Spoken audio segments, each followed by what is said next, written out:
오늘의 주요 뉴스입니다. 정부는 6명까지로 제한되어 온 사적 모임 허용 인원을 다음 주부터 8명으로 늘리되 밤 11시까지인 영업시간 제한은 유지하기로 했습니다. 다만 확산세 정점이 확인된 이후에 추가 완화 여부를 결정하겠다는 방침입니다. 사적 모임 인원수 완화 조치에 대해 의사협회는 성급한 방역 완화가 국민을 위험하게 한다며 반대 의사를 밝혔습니다. 의협 코로나19 대책전문위원회는 현재 집계되는 코로나19 사망자 수는 과소평가된 것일 수 있다며 방역 완화 중지를 요청했습니다. 방역 완화 반대 목소리에 대해 정부는 모임 인원을 2명 늘리는 정도로는 유행 상황에 큰 영향이 없을 것이라고 평가했습니다. 또 정부의 계절 독감 메시지가 확진자 폭증을 불렀다는 비판에 대해서는 지금은 방역 패러다임의 전환기라는 입장을 밝혔습니다. 다음 주부터는 중증병상 입원자 가운데 전원이나 전실 조치가 필요하다고 판단되는 환자에게는 권고 절차 없이 바로 퇴실 명령이 내려집니다. 격리 해제 기간이 지난 환자를 대상으로 하는 전원 전실 등 권고 명령 절차도 강화됩니다. 미국 제약회사 모더나가 FDA의 모든 성인을 대상으로 한 코로나19 4차 백신 접종 승인을 신청했습니다. 모더나는 미국 방역당국이 코로나19 고위험군을 대상으로 추가 접종을 적절히 결정하도록 하기 위해 모든 성인을 상대로 한 접종 승인을 신청했다고 밝혔습니다.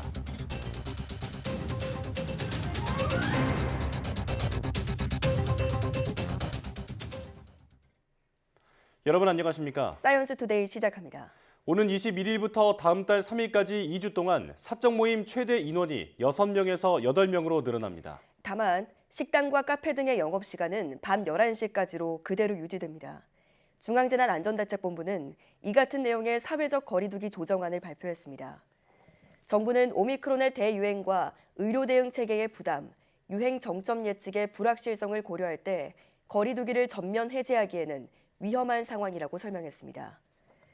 자영업자와 소상공인의 고통을 덜고 국민의 일상 속 불편을 고려해 인원수만 소폭 조정하는 것으로 경론 끝에 결론을 내렸다고 설명했습니다. 코로나19 확산세가 정점을 향해 가는 상황에서 정부가 방역 기준을 또다시 완화하자 의료계가 이를 비판했습니다. 의협 코로나19 대책전문위원회는 환자가 급속히 증가하는 현재 상황에서 사태가 진정될 때까지 방역 완화를 중지해야 한다고 주장했습니다.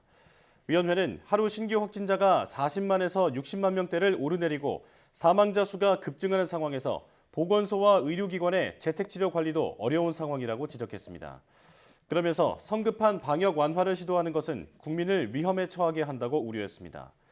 위원회는 오미크론 감염 후 기저질환의 악화로 인한 사망도 증가하고 있어 현재 집계되는 코로나19 사망자 수는 과소평가된 것일 수 있다고 말했습니다. 또 먹는 치료제 팍스로비드 공급에 차질이 빚어지는 것에 대해 정부가 실책을 인정하고 해결 방안을 마련할 것을 촉구했습니다. 사적 모임 인원을 2명 늘리는 정도로 사회적 거리두기를 완화하기로 한 것과 관련해 방역당국은 전반적인 유행 상황에는 큰 영향이 없을 것이라고 평가했습니다. 중앙방역대책본부는 거리두기 조정으로 약간의 변동은 있을 수 있지만 이미 유행의 정점 부근에 있는 데다 모임 인원 조정폭을 고려하면 확산세에 큰 변화는 없을 것이라고 밝혔습니다. 앞서 거리두기 효과 분석에서도 인원 제한을 푸는 것은 시간 제한 완화보다 상대적으로 유행에 미치는 변화폭이 작은 것으로 예상됐다는 점도 강조했습니다. 방역당국은 기존 유행 정점 예측치가 방역 유지를 전제로 한 만큼 새로운 정책 변화를 반영한 모델링을 진행하는 대로 결과를 발표할 예정입니다. 방역당국은 현재 유행 상황에 대해 정점 부근을 지나고 있다고 평가했습니다. 이기일 중앙재난안전대책본부 제1통제관은 전문가들 예측에 따르면 3월 12일부터 22일 사이 정점을 지날 것으로 예측하고 있다며 이같이 밝혔습니다. 이 통제관은 오는 23일 이후로는 확진자 수가 감소세로 접어들 것으로 보인다며 전날 62만여 명의 확진자가 발생한 것이 정점이 되기를 희망한다고 말했습니다. 사회적 거리두기 조정을 최소화한 정부는 유행 정점 이후 추가 완화를 검토하기로 했습니다. 중앙재난안전대책본부는 유행 정점이 분명해진 뒤 감소세로 전환되고 의료 대응 여력이 충분하다고 평가하기 전까지는 거리두기 전면 해제의 위험성이 있다고 밝혔습니다.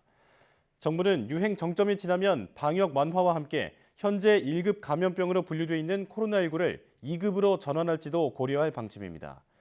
2급 감염병의 경우 일부 질환만 환자 격리 의무와 치료비 지원이 있는 만큼 코로나19가 2급으로 전환되면 관리 방식에 변화가 생기게 됩니다. 정부는 다른 질환을 가진 확진자가 적절한 치료를 받도록 감염병 분류 전환을 포함해 의료 대응 시스템을 개선하도록 노력하겠다고 강조했습니다. 코로나19 확진자 폭증 원인의 하나로 정부의 계절 독감 메시지가 꼽힌다는 지적과 관련해 정부가 지금은 방역의 패러다임 전환기라고 평가했습니다. 손영래 중앙사고수습본부 사회전략반장은 방역을 일상생활 속에서 잘 준수해야 한다는 메시지와 한편으로는 중증 사망 최소화를 통해 일상을 회복하겠다고 하는 부분에 대한 메시지가 동시에 나갈 필요가 있다며 이같이 말했습니다. 손 반장은 지난 1년 반 동안 방역당국이 냈던 메시지는 유행의 시기에는 외출도 좀 자제해달라고 하는 굉장히 강도 높은 일상 제약에 대한 요청이었다며 지금은 주변의 감염 가능성을 주의하면서 마스크 착용이나 방역 수칙을 잘 지켜달라고 하는 요청들이라고 설명했습니다. 특히 고령층은 위험한 환경을 피하고 조금이라도 이상하면 빨리 검사를 받고 먹는 치료제 등 치료를 받을 것을 계속 요청하는 메시지를 내고 있다고 덧붙였습니다. 오미크론 변이에 감염되면 증상이 생긴 뒤 최대 8일까지 바이러스가 배출되는 것으로 나타났습니다. 접종자와 미접종자 모두 이 기간에는 차이가 없지만 백신을 맞으면 바이러스 전파력이 떨어지는 것으로 확인됐습니다. 이형원 기자입니다. 오미크론 변이 확산에 신생아부터 어른까지 감염이 잇따르고 있습니다. 최근 A씨도 갓 태어난 딸과 남편까지 함께 감염됐었는데 생각보다 심한 통증에 시달렸습니다. 목이 제일 먼저 신호가 왔고 칼칼하면서 간질거리고 마른 기침? 그렇게 시작을 해서 신랑 같은 경우에는 열도 많이 났었고요. 아기 같은 경우에도 호흡이 힘들어질 정도로 그렇게 막 쇳소리가 많이 났었고 이런 인후통 등 증상이 나타난 뒤 일주일 이상은 조심해야 합니다. 방역당국이 오미크론 감염자의 검체를 분석했더니 바이러스 배출 기간이 증상 발현 뒤 최대 8일로 나타난 겁니다. 오미크론에 감염돼 증상이 나타난 뒤 14일이 지나지 않은 검체 558건을 대상으로 바이러스 배양 정도를 측정했습니다. 검체는 접종군 281건과 미접종군 277건으로 구성됐는데 접종군에는 백신 2차 또는 3차 접종자가, 미접종군에는 미접종자와 1차 접종자가 포함됐습니다. 조사 결과 감염성 바이러스가 배출되는 최대 기간은 증상 발현 뒤 8일로 접종군과 미접종군의 차이가 없었습니다. 다만 접종군은 배양 양성률이 34%에 그쳤지만 미접종군은 53%로 접종군보다 1.56배 높은 것으로 확인됐습니다. 동일한 수준의 바이러스 농도에서라고 하더라도 백신 접종군의 감염성 바이러스 배출이 감소되는 것을 확인하는 데 의의가 있습니다. 백신 접종이 전파력 감소에 영향을 주었음을 시사합니다. 현재 확진자 격리 기간은 검체 채취일로부터 7일입니다. 오미크론 최대 배출 기간을 고려하면 하루 정도 간격이 있지만 방역당국은 8일이 되면 감염력이 약해져 우려할 수준이 아니라고 설명했습니다. 다만 7일 격리 후 며칠 동안 마스크 착용 등 일반적인 주의를 해달라며 그럴 경우 감염 위험은 거의 없다고 강조했습니다. YTN 이영훈입니다. 방역당국이 다음 주부터 중증병상 입원자 중에서 전원 전실 조치가 필요하다고 판단되는 환자에게 권고 없이 바로 퇴실 명령을 내리겠다고 밝혔습니다. 중앙재난안전대책본부는 한정된 병상의 효율적인 운영을 위해 중증병상 재원 적정성 평가와 격리 해제 환자 전원 관리를 강화하겠다며 이같이 발표했습니다. 중증병상 재원 적정성 평가는 코로나19 중증병상에 입원 중인 환자 가운데 증상이 상대적으로 덜 중해 산소 요구량이 5리터 이하인 환자를 대상으로 주 3회 진행됩니다. 기존에는 평가를 거쳐 퇴실 권고, 퇴실 명령을 했지만 오는 21일부터는 퇴실 권고 없이 바로 퇴실 명령을 내리게 됩니다. 격리 해제 기간이 지난 환자를 대상으로 하는 전원 전실 등 권고 명령 절차도 강화됩니다. 격리 기준은 중증 병상 환자의 경우 검체 채취일로부터 20일, 준중증, 중등증 병상 입원 환자는 검체 채취일로부터 열흘입니다. 방역당국은 중증 병상 격리 해제자에게 매주 1회 실시하던 전원 등의 명령을 주 2회로 확대할 방침입니다. 격리 기간이 지난 경우 준중증 환자에 대해서는 매주 2회, 중등증 환자에 대해서는 주 1회 전원 권고를 시행할 예정입니다. 의료인이 코로나19에 감염돼 격리 중이라도 집에서 전화로 원격 상담과 처방 등 비대면 진료가 가능해졌습니다. 보건복지부는 다음 달 30일까지 의사, 치과의사, 한의사 등 의료인 확진자의 재택 비대면 진료를 한시적으로 허용한다고 공고했습니다. 보건복지부는 의료기관 내 감염 확산을 예방하고 의사 확진으로 인한 진료 공백을 최소화하기 위한 조치라고 설명했습니다. 이에 따라 기존의 개인 병원 의사가 확진될 경우 격리 기간 병원 운영 자체가 중단됐지만 다음 달 말까지는 한시적으로 집에서 전화로 비대면 진료가 가능합니다. 허용 기간은 코로나에 확진된 해당 의료인 격리 기간 내로 집에서 병원 내 의료정보 시스템에 접종할 수 있는 조건이 충족돼야 합니다. 화이자, 모더나 등 mRNA 방식의 코로나19 백신 4차 접종의 감염 예방 효과가 아예 없거나 극히 제한적이라는 연구 결과가 나왔습니다.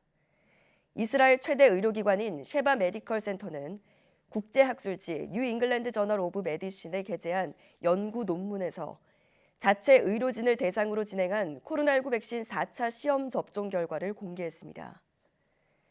연구진은 코로나19 백신 3차 접종 후 4개월이 지난 274명의 의료진에게 화이자 154명, 모더나 120명, 백신을 추가로 접종한 뒤 같은 수의 3차 접종자와 비교했습니다. 그 결과 4차 접종에 젊고 건강한 사람에 대한 감염 예방 효능은 3차 접종과 비교해 보통 수준이었다는 사실을 확인했다고 밝혔습니다.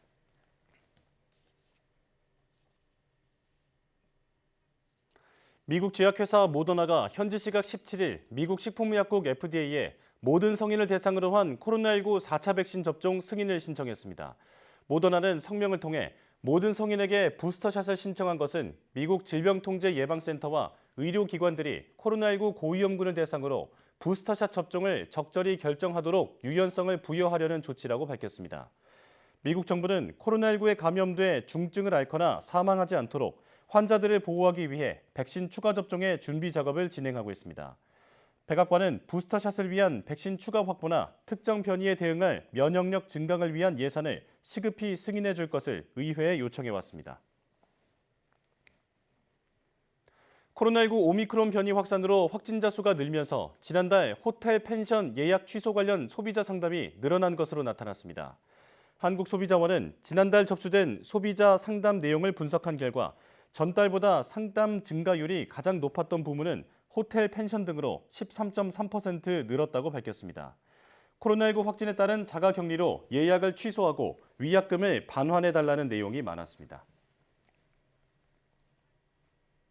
사물놀이와 탈춤 등으로 꾸며진 옴니버스 인형극이 코로나19로 위축된 관객들을 위로했습니다. 인천시의 기획 시리즈 공연 14년 만에 창작 인형극은 처음인데요. 관객의 추임새까지 어우러져 모처럼 흥겨운 한마당이 펼쳐졌습니다. 이기정 기자입니다.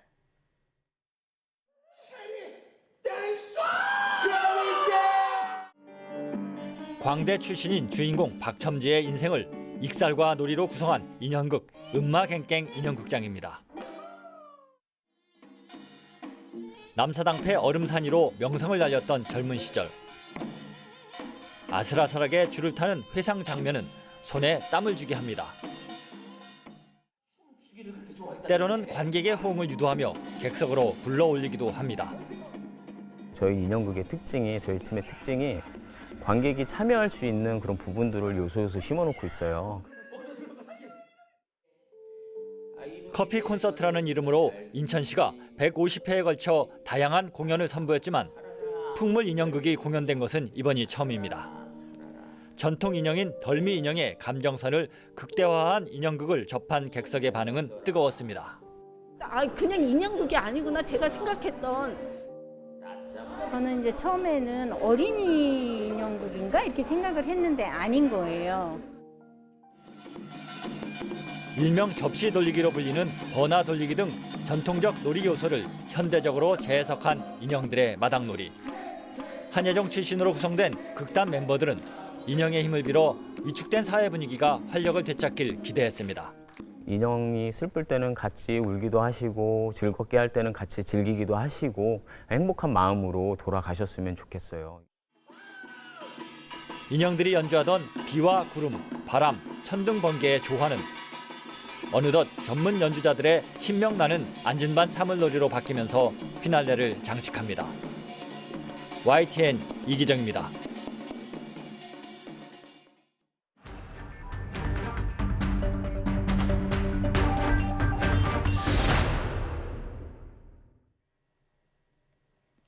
신규 확진자 수가 하루 전보다 21만 명가량 줄었지만 40만 명대로 여전히 많은 상황입니다.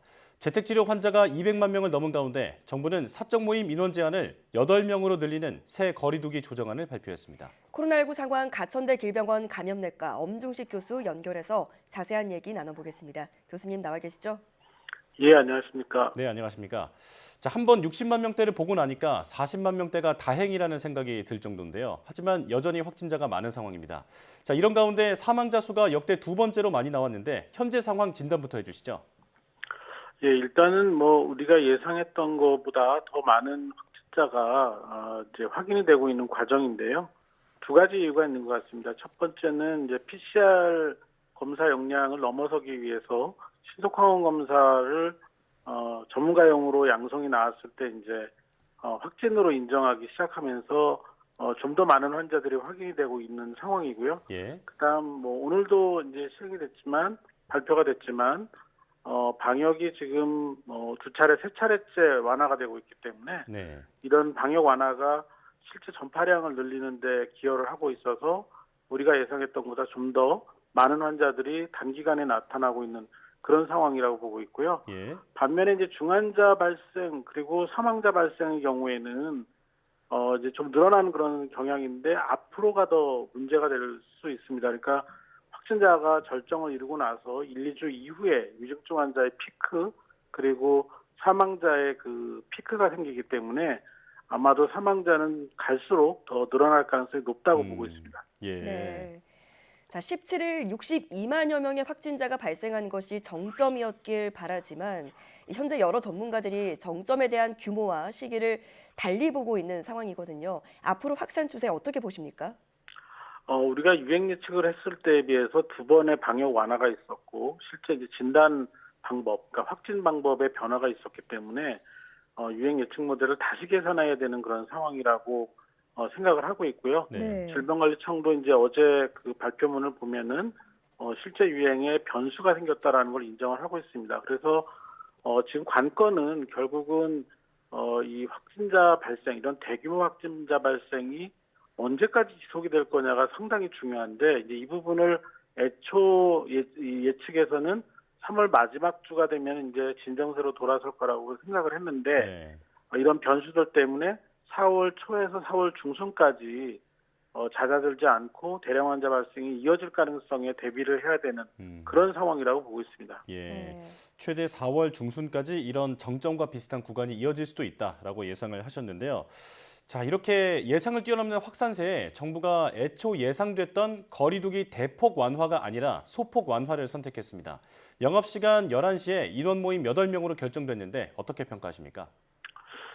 방역 측면에서는 확진자가 발생하는 추이에 도움이 될 수 있는 결정은 아닙니다. 예. 다른 나라의 유행 과정을 보면은 우리보다 백신 접종률이 낮고 또 실제로 여러 가지 방역 상황이 우리에 비해서 강도가 낮았던 나라들도 오미크론 유행이 본격화되고 절정에 이르는 과정에서는 상당히 강력한 방역을 했습니다. 예. 실제로 이제 백신 패스 같은 것들을 굉장히 엄격하게 적용을 했고 어떤 형태로든 유행을 줄이기 위한 노력을 했는데 우리는 지금 실제 유행이 본격화되고 정점으로 가는 그런 시간이라고 생각되는 때 방역 완화를 계속 결정하고 있거든요. 네. 이게 전체적인 유행 기간을 줄이는 데는 도움이 될지 모르겠지만 실제로 이제 단기간에 많은 환자가 발생을 하면서 위중증 환자가 집중적으로 생기는 상황, 그래서 사망 관리가 안 되는 그런 상황이 일어날 수 있기 때문에 상당히 좀 아쉬운 결정이라고 저는 생각을 합니다. 네. 알겠습니다. 자, 또 최근에는 증상이 있거나 자가 검사에서 양성이 나와도 선별진료소 검사를 받지 않는 이른바 샤이 오미크론이 늘어나고 있다고 합니다. 자, 이렇게 되면 조용한 전파가 우려되는데 샤이 오미크론이 발생하는 이유는 뭐라고 보시며 또 이를 막을 수 있는 대책은 없을까요? 이제 사실은 이제 이렇게 코로나19가 확진이 되면은 어떤 분들은 격리를 유지하면서 안정적으로 지낼 수 있는 그런 직업 환경 같은 것들이 계신 분도 계시지만 네. 또 어떤 분들은 이 확진이 되면은 생계가 어려워지거나 직장을 잃어버리는 그런 분들도 계실 수가 있습니다. 이런 네. 분들이 주로 오미크론에 의한 증상이 생겼을 때 자가 진단을 하고 양성이 나와도 이후에 진단 과정을 겪지 않는 그런 선택을 하게 되는 경우들을 보고 있는데요. 사실 이 부분은 본인의 건강 상태를 생각해서라도 상당히 좀 하지 않으셔야 되는 행동입니다. 왜냐하면 경우에 따라서는 이제 이게 중증으로 진행이 되는데 늦게 발견이 돼서 관리가 안 되는 그런 상황이 생길 수가 있고 네. 경우에 따라서는 치료가 굉장히 어려워질 수 있는 그런 계기가 될 수 있습니다. 네. 이 주변 사람들의 건강은 물론이고 본인이 또 중증으로 진행돼서 때를 놓칠 수도 있는 우려도 있다. 이렇게 말씀을 해주셨습니다. 자, 정부가 지난달 오미크론의 중증 화율과 치명률이 이전 1월 대비 낮아졌다고 밝혔습니다. 하지만 일부 전문가들 사이에선 이런 발표를 포함해서 독감과 비교한다든지 하는 치명률 언급이 부적절하다는 지적이 나오는데요. 왜 이런 목소리가 나오는 겁니까? 일단은 이제 독감과 비교를 했을 때 전체적인 누적 치명률은 비슷한 정도로 감소하는 그런 경향을 보이고 있습니다. 그렇지만 여전히 60대 이상에서는 적게는 3배, 많게는 30배 정도의 치명률을 보이고 있는 그런 상황이고요. 네. 무엇보다도 독감과는 비교할 수 없을 정도의 전파력을 보이고 있기 때문에 위중증 환자 발생이나 사망자 발생의 절대수가 비교할 수 없을 정도로 많거든요. 그래서 실제로 독감도 그런 0.1% 정도의 낮은 치명률에도 불구하고 하루에 3, 40만씩 생기면 우리 의료 대응 체계가 견딜 수가 없습니다. 네. 예, 그렇기 때문에 이렇게 직접적인 비교를 하는 것은 매우 부적절하다고 저는 생각합니다. 네. 절대적인 숫자 자체가 워낙 크다 보니까 또 국민들에게는 덜 위험하다라는 잘못된 메시지를 줄 수도 있다. 이런 지적이신 것 같은데요. 자, 오미크론 변이 감염자가 증상이 나타난 뒤에 길게는 8일까지 바이러스를 배출한다는 연구 결과가 나왔습니다. 방역당국은 8일째 정도 되면 감염력이 약해져서 우려할 만한 수준은 아니라고 설명했는데요. 지금 격리 기간이 일주일 아닙니까? 이것보다 지금 이 8일보다 짧다는 게 문제인 것 같은데 어떻게 보십니까? 일단은 대부분의 경우에 이제 무증상인 경우를 제외하고 증상이 발생하고 하루나 이틀 이후에 확진 검사를 받는 것이 이제 대부분이고요. 예. 또 이 확진 결과를 신속 항원 검사는 바로 확인할 수 있지만 PCR 검사는 하루 정도 지나서 이제 통보를 하게 됩니다. 그래서 이제 격리를 시작하는 시점이 보통 증상이 시작되고 24시간 내지 48시간 이후에 격리가 시작이 되기 때문에 네. 전체적인 그 격리 기간이 끝날 때쯤이면 9일에서 10일째가 될 가능성이 높습니다. 그래서 바이러스 전파력이 없는 그런 시기에 격리가 해제된다라고 보셔도 무방할 것 같습니다. 네. 또 감염자가 격리에서 해제가 되더라도 한동안은 전파를 주의해야 할 것 같은데 좀 조언을 해주시자면요. 저희가 보통 그 일주일의 자가격리를 마친 후에는 한 3일 정도는 다른 사람들과 식사를 하거나 아니면 밀접한 접촉하는 것을 좀 하지 않도록 이렇게 권고를 하고 있습니다. 그래서 네. 그 정도의 기간을 거치고 나면 실제로 이제 바이러스 배출을 할 수 있는 그런 상황이 완전히 지났다고 판단을 하는데요. 네. 다만 면역 억제제를 복용하고 계시거나 면역 저하 질환을 갖고 계신 분들의 경우에는 조금 더 길어질 수 있기 때문에 조금 더 유의를 하셔야 될 것 같습니다. 예. 네. 자, 그런가 하면 해외에서는 델타와 오미크론이 섞인 이른바 델타크론 변이 감염자가 계속 나오고 있고 최근에는 오미크론과 스텔스 오미크론이 결합한 변이도 나왔다고 하는데요. 지금 계속 새로운 변이가 등장하고 있는데 우려할 만한 상황인가요? 예, 사실 우리가 지난 2년 동안 봤지만 어떤 특정한 변이 바이러스의 유행이 끝나기도 전에 새로운 변이 바이러스들이 발견이 되고 경우에 따라서는 그런 새로운 변이 바이러스들이 다른 지역에서 유행을 주도하는 그런 상황으로 이어져가는 것을 여러 번 경험을 했습니다. 그렇기 때문에 새로운 변이 바이러스가 나타난 지역에서 어떤 상황이 벌어지고 있는지에 대해서 상당히 주의를 기울여야 되고 예. 우리가 오미크론 변이 유행이 다 끝나고 나면은 모든 것이 편안해질 거라고 생각하는 분들도 계신데 그거는 이제 이런 새로운 변이 바이러스가 발생해서 새로운 유행을 일으키지 않는다라는 전제 조건하에 가능한 겁니다. 그래서 외국 또는 국내에서도 어떤 변이가 발생하는지에 대한 주의 깊은 감시 체계의 가동이 필요하고 또 지속적으로 모니터링을 해야 되는 상황입니다. 예, 여러 가지 변수들이 남아있다고 말씀을 하셨는데요. 자, 코로나19 확진자 폭증 원인의 하나로 정부가 그동안 계절 독감 메시지를 내지 않았습니까? 때문에 원인으로 지적을 받자 정부는 방역의 패러다임 전환기라고 평가를 했습니다. 교수님께서는 지금 이 시기가 일상 회복으로 넘어가는 패러다임 전환기라고 보십니까? 그 방역의 패러다임을 전환할 때는 상당히 많은 변화를 진행을 해야 되기 때문에 이렇게 어떤 특정한 그 질병의 이 절정기에 정점에 달하는 시기에 결정을 할 수는 없다고 봅니다. 네. 실제로 우리가 지금 논란이 되는 것 중에 하나가 이 코로나19를 1급 감염병에서 뭐 4급이나 뭐 이런 형태로 좀 변형하는 거에 대한 제한이 생기는데요. 이런 그 등급을 변경하는 과정에서 모든 지침과 모든 정책을 바꿔야 되는 문제가 있기 때문에 예. 상당한 혼란이 발생할 수 있습니다. 그래서 이런 패러다임의 변환 또는 감염병 등급의 변환 이런 것들은 충분히 준비가 된 상황에서 이루어져야 된다고 생각을 합니다. 예. 자, 좀 더 지켜보고 치밀하게 준비를 한 뒤에 이런 패러다임 전환이 이루어져야 한다라고 강조를 해주셨습니다. 자, 여기까지 듣겠습니다. 코로나19 브리핑 가천대 길병원 감염내과 엄중식 교수와 함께했습니다. 교수님 고맙습니다. 감사합니다.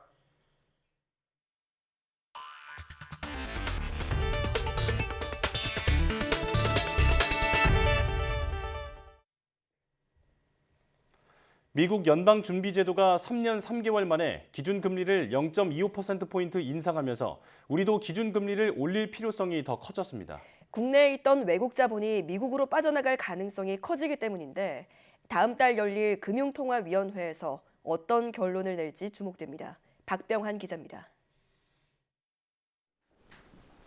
미국 연준의 기준금리 인상에 따라 한국은행도 올해 두세 차례 기준금리를 더 올릴 것으로 보입니다. 특히 미 연준이 올해 남은 6번 회의에서 매번 금리를 올릴 수 있음을 시사한 점이 주목됩니다. 현재 양국 간 기준금리 격차는 0.75 내지 1.0%포인트 한국이 높습니다. 하지만 한은이 기준금리를 현 1.25%에서 더 인상하지 않으면 연말엔 0.50 내지 0.75%포인트 미국 우위로 역전됩니다. 이에 따라 국내에 투자된 외국 자본이 해외로 유출될 가능성이 커 기준금리 인상이 필요합니다. 원론적으로 말씀드린다면 통상 금리가 한미 금리 역전이 되면은 여러 가지 또 우려되는 바는 많이 있죠. 학계에선 물가 상승을 억제하기 위해서라도 기준금리 인상이 시급한 것으로 보고 있습니다. 우리 역시 물가 상승률이 높아지고 있는 상황이어서 추가적인 기준금리 인상은 불가피하고요. 다만 기준금리 인상 속도가 빨라지게 되는 경우에는 경기 부진을 가속화시킬 수 있기 때문에 물가 상승률을 보면서 점차적으로 기준금리 인상을 조정해 나갈 필요는 있다고 생각됩니다. 금융권은 미 연준의 기준금리 인상에도 뉴욕 증시가 안정세를 보이는데 안도하고 있습니다. 다만 이주열 한국은행 총재의 임기가 이번 달에 만료된다는 점이 변수입니다. 다음 달 14일 열리는 금통위 회의 때까지 현실적으로 후임 총재가 취임하기 어려운 탓에 수장 공백 사태 속에 기준금리 인상이 이루어질지 관심이 쏠리고 있습니다. YTN 박병환입니다. 미국의 금리 인상에도 불구하고 중국은 거꾸로 금리를 인하할 움직임을 보이고 있습니다. 네, 금리를 섣불리 따라 올렸다가 경기가 급격하게 위축될 것을 우려하기 때문입니다. 베이징에서 강성웅 특파원이 보도합니다. 리커창 중국 총리는 올해 양회에서 성장률을 5.5% 내외로 제시하면서 쉽지 않은 목표라고 말했습니다. 때문에 정부가 경기 부양에 나설 것임을 예고했습니다. 高水平上的稳就是静，是不容易的，必须有相应的宏观政策的支撑。 양회가 끝나기도 전에 코로나19 감염자가 급증했고 인구 900만 명의 대도시 창춘이 봉쇄됐습니다.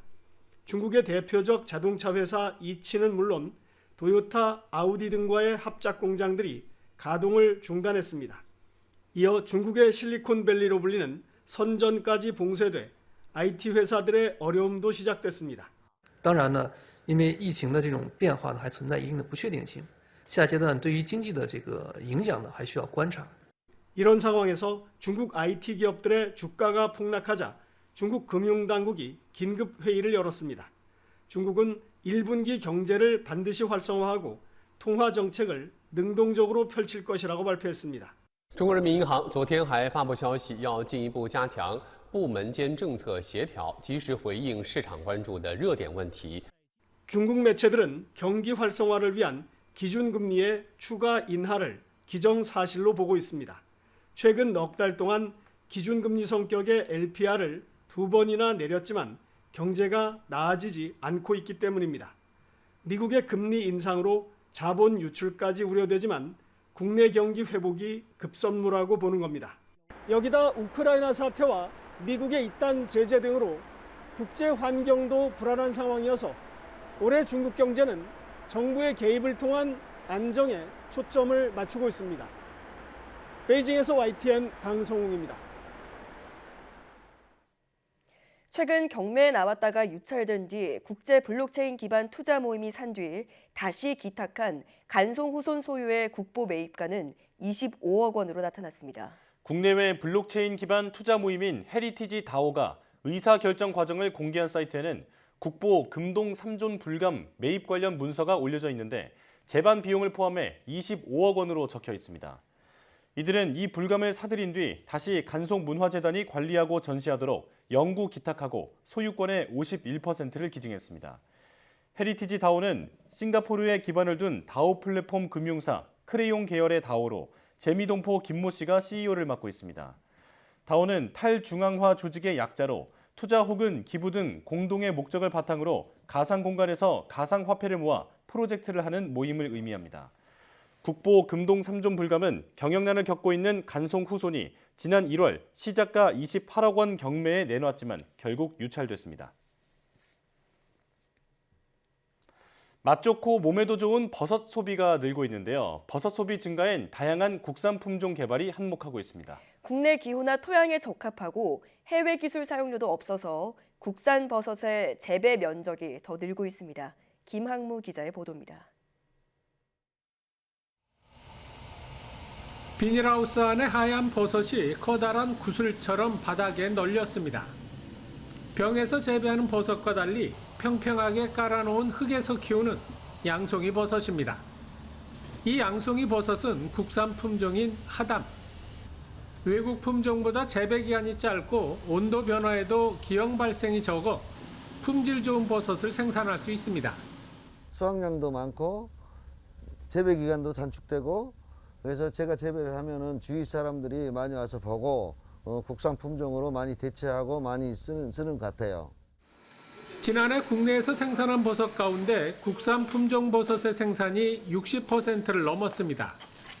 10년 전보다 20% 늘어난 겁니다. 국산 버섯 생산이 늘면서 외국에 지급하는 기술 사용료는 절반 가까이 줄었습니다. 국산 품종 버섯은 재배하기도 편리해 귀농인들이 선호합니다. 농촌진흥청은 건강기능성 버섯 개발에도 주력하고 있습니다.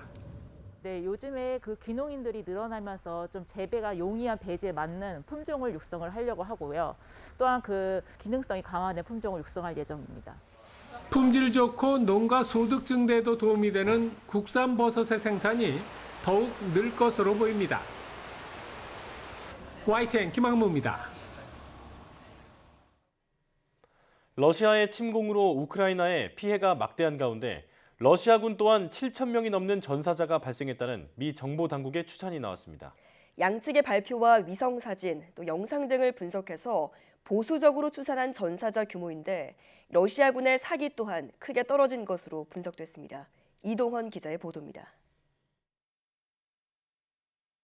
우크라이나 남부 마리우폴에서 러시아 탱크 한 대가 공격을 받는 화면입니다. 몇 차례 공격 끝에 탱크에서 화염과 함께 하얀 연기가 솟구치고 러시아 병사 한 명이 가까스로 빠져나와 도망칩니다. 우크라이나를 침공한 러시아군이 개전 후 20일 동안 7,000명이 넘는 전사자를 냈다고 뉴욕타임스가 보도했습니다. 미 정보당국의 보수적인 추산을 인용한 것으로 양측의 발표와 위성사진과 영상, 파괴된 탱크 등의 숫자 등을 분석한 것이라고 전했습니다. 불과 20일 만에 지난 20여 년 동안 이라크와 아프간에서 전사한 미군보다 더 많은 전사자가 나온 셈입니다. 러시아 장군의 전사도 이어져 우크라이나는 전날 4번째 러시아 장군이 전사했다고 발표했습니다. 부상자 또한 우크라이나에 투입된 러시아군의 10% 정도인 14,000명에서 21,000명에 달할 것으로 추정됐습니다. 러시아군의 사기도 크게 떨어져 병사들이 차량을 세워놓고 숲속으로 도망치는 사례도 있다고 미 정보당국은 전했습니다. 이로 인해 러시아군이 폭격과 포격에 치중하고 지상군의 진격에는 성과를 내지 못하고 있는 것으로 분석됐습니다.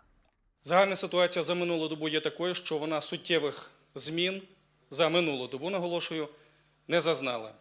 Ситуація в передмістях Києва, зокрема в Гостомельському, Бучанському, Ірпінському напрямку, також поки що залишається. 러시아군이 예상과 달리 고전을 면치 못하자 최근 러시아 연방보안국 해외정보 책임자와 부책임자가 가택 연금됐다는 주장이 나왔습니다.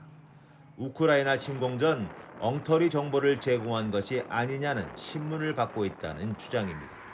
YTN 이동원입니다. 러시아가 우크라이나에서 재래식 병력과 무기가 소진되면 서방에 대해 핵무기 사용 위협을 가할 것으로 예상된다고 미국 국방부 국방정보국이 분석했습니다. 현지 시간 17일 블룸버그 통신에 따르면 국방정보국 스콧 베리어 중장은 하원 군사위원회 청문회에서 러시아가 우크라이나의 저항과 경제 제재 등으로 전력이 약화하면 국내외에 힘을 과시하기 위해 핵 억제력에 더욱 의존하게 될 것이라고 말했습니다. 블라디미르 푸틴 러시아 대통령은 이미 우크라이나 침공 나흘째인 지난달 27일 서방이 러시아에 우호적이지 않은 조처를 하고 있다며 핵무기 운용 부대의 경계태세 강화를 지시했습니다. 베리어 중장은 이에 대해 긴급 상황 시 더 높은 경계 상태로 빠르게 전환할 수 있게 준비를 강화하라는 것이라고 해석했습니다. 국제유가가 러시아발 공급 부족 우려로 다시 배럴당 $100 선을 넘었습니다. 현지 시각 17일 뉴욕 상업거래소에서 다음 달 인도분 서부 텍사스산 원유는 1배럴에 $7 94센트, 8.4% 오른 $102 98센트에서 거래를 마쳤습니다. 런던 아이스 선물 거래소에서 5월 인도분 브렌트유도 1배럴에 $8 62센트, 8.8% 오른 $106 64센트에서 장을 마감했습니다. 국제유가는 종가 기준으로 3거래일 만에 다시 배럴당 $100를 넘어섰습니다. 국제에너지기구 IEA가 최근 보고서에서 다음 달부터 하루 300만 배럴의 러시아산 원유와 석유 제품 생산이 중단될 것이라고 밝힌 것이 글로벌 공급난 우려를 재점화했습니다. 러시아산 제품의 공급 축소분이 유가 급등에 따른 글로벌 수요 감소분인 하루 100만 배럴보다 훨씬 많다고 IEA는 지적했습니다.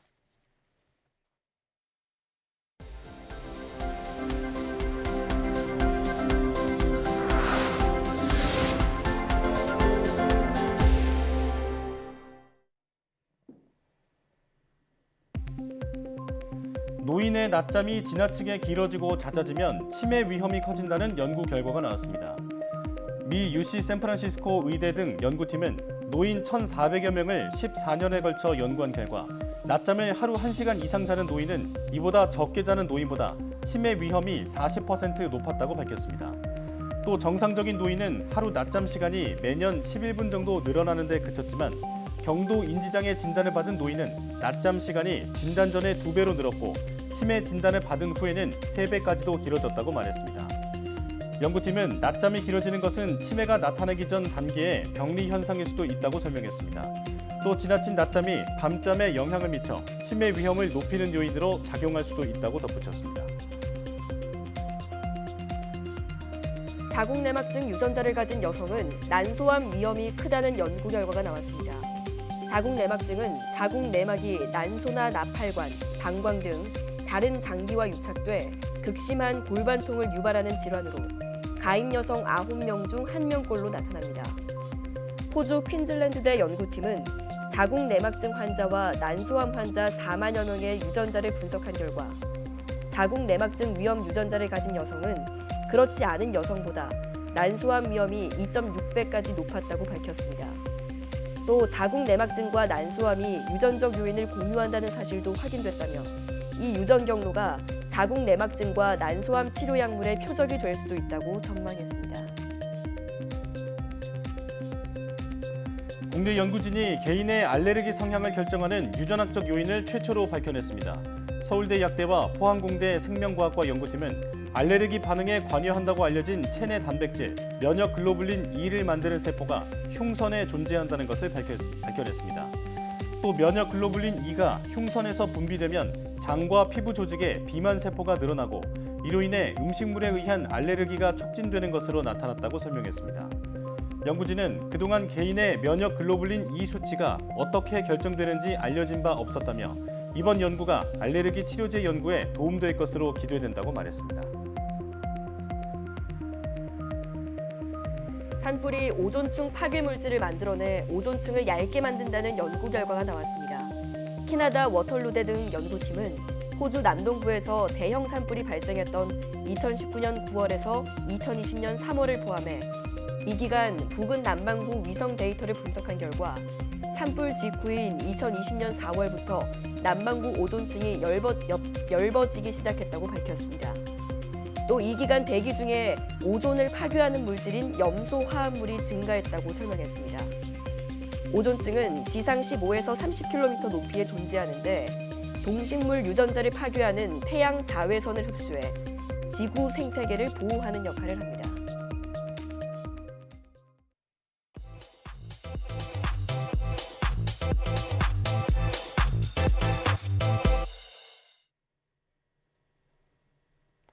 코로나19라는 감염병과 싸우기 위해 우리 인류는 환자를 격리하고 백신을 접종하는 등 적극적으로 대응해 왔습니다.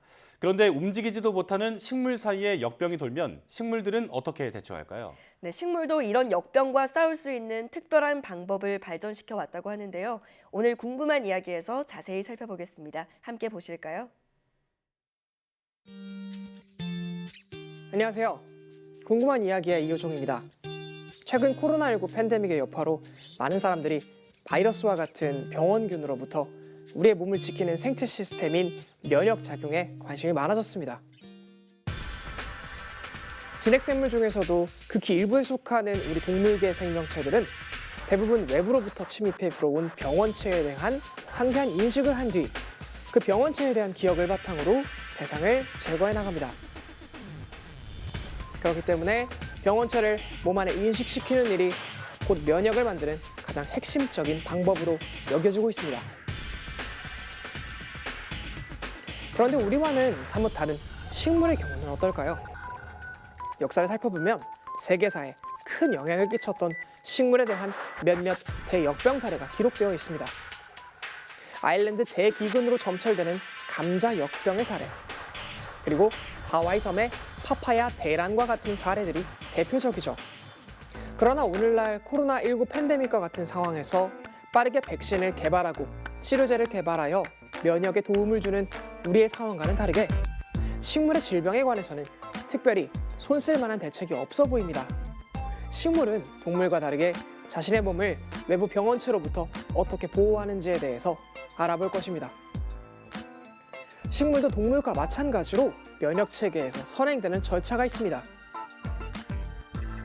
우선 병원균이 무엇인지를 인식하는 과정이 필요하죠. 동물과 식물이 다른 점은 인식한 대상을 어떻게 제거할 것인가에 따른 차이일 텐데요.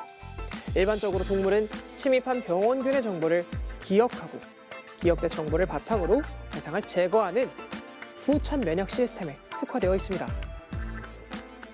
그러나 식물은 침입한 병원균이 무엇이든 자신에게 위해를 가할 것이라고 판단만 하면 최대한 빠른 대처를 통해 더 이상 병원균이 퍼져나갈 수 없게 만드는 초기 대응에 초점을 둡니다.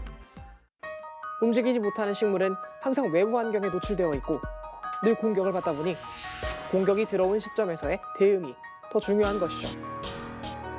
보통 병원균들이 식물 조직 내로 들어오기 위해서는 식물 세포와 맞닥뜨리는 부분이 있어야 합니다.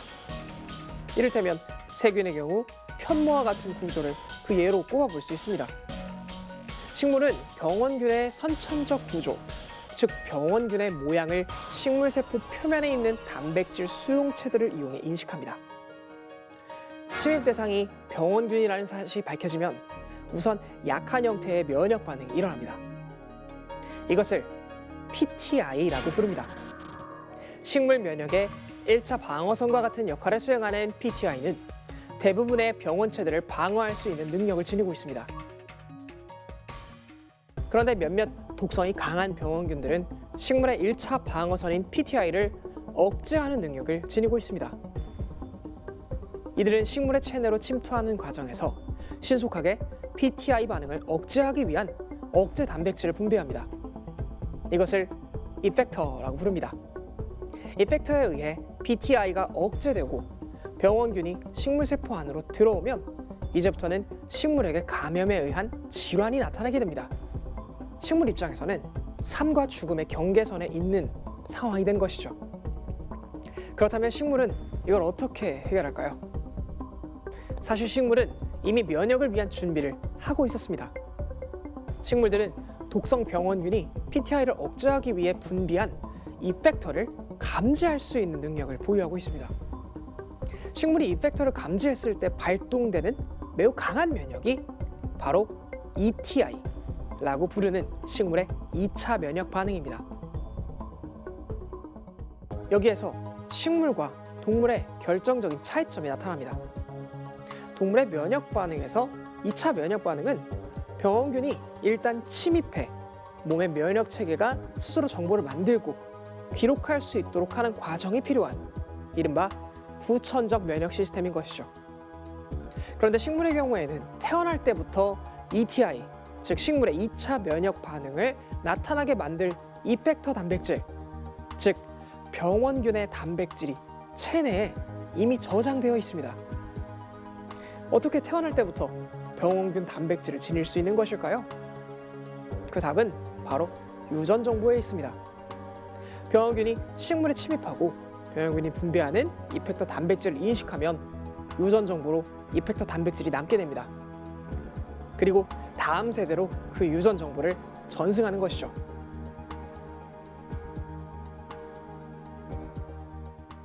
쉽게 말해 동물의 2차 면역 시스템은 병원균이 체내에 들어와야 병원균의 정보를 기록할 수 있는 체계인 반면 식물의 2차 면역 시스템은 선천적으로 타고난 DNA에 기록된 정보를 기반으로 발현된다는 의미입니다. 이 때문에 식물은 어느 특정한 병원균으로부터 치료 또는 예방이라는 개념의 의료 행위를 이행하기 매우 어렵다는 특징을 지닙니다. 만약 식물계에서 유행하는 질병이 신종 질병이라면 이미 성장한 식물들에게 있어서는 전파와 확산을 막는 방법밖에 없습니다. 그 외에 어떤 방법으로도 새로운 질병을 막을 수 없는 것이죠. 그렇다면 이와 같은 식물에게 가해지는 새로운 병원균에 대한 피해를 선제적으로 막을 기술은 없는 것일까요? 식물의 질병에 관한 연구를 이행하는 학문을 우리는 식물병리학이라고 부르는데요.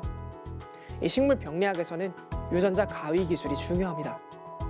앞서 설명한 대로 식물의 2차 면역은 선천적 면역의 특성을 가집니다.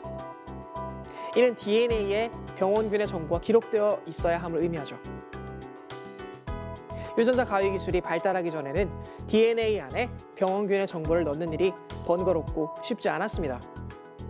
그러나 유전자 가위 기술의 발달에 따라 새로 태어나는 작물들에게 면역 정보를 넣어줄 수 있게 되었습니다. 우리나라 들판에서 흔히 발견할 수 있는 식물 중 까마중이라는 한해살이 풀이 있습니다. 산들에 넓게 자라 다양한 환경 속에 노출된다는 특징 때문에 이들은 자연 선택적으로 수많은 면역 정보들을 보유하고 있습니다. 까마중과 같이 특정한 식물이 자연 환경에서 얻은 2차 면역 정보를 면역을 보유하지 않은 식물의 새로운 세대에 입히는 방식으로 유전자 가위 기술을 사용하는 것이죠.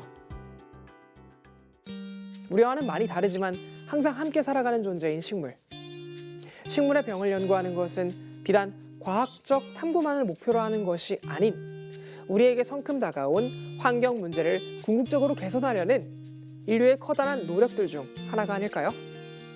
이상 궁금한 이야기였습니다.